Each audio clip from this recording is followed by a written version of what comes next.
Pozdrav svima ljudi, ovdje je Adin na kanalu Bosnia GamerX. Kako ste i meni, ja imam danas jednu zanimljivu temu koju ću pričati 2-3 minuta najviše. Dobio sam crveno oka. Sam je oko crveno. Nadam se da ste vidjeli. Ja ne znam kako se to dogodilo, pišite mi, ne zaboravite subscribe-ati, šerati video svakome svom prijatelju i obavezno like. Nemojte ko zaboraviti šerati. Hajde da sada radim svojim okom. Da, stvarno mi to smeta, ne znam kako se to pojavilo, ništa gledao sam neke na internetu gluposti, ali ništa nije upalo, mislim, ja sam bilo puno veći, smanjilo se malo, ali neće više nikako.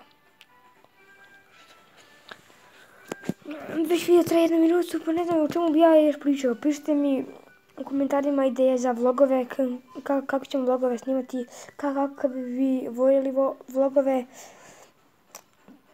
i šta želite. Gameplay trenutno ne mogu snimati, možda otprilike za novu godinu bude gameplay kakav izašao Lola ili Zule, jer nemam, sve sam mi prvo Fraps mi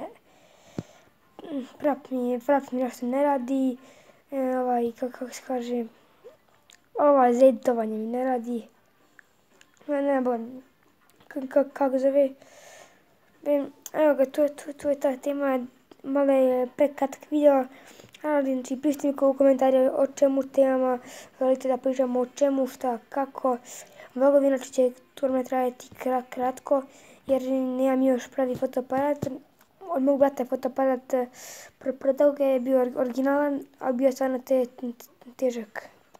Canon fotoaparat, veliki. Imam neki mali, ali to nije. Bolja je kvaliteta u mene ovoga JS7 telefona.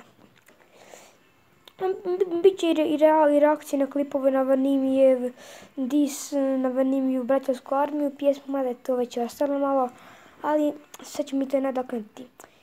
I vidimo se ljudi i nabavio sam jednu stvarčicu.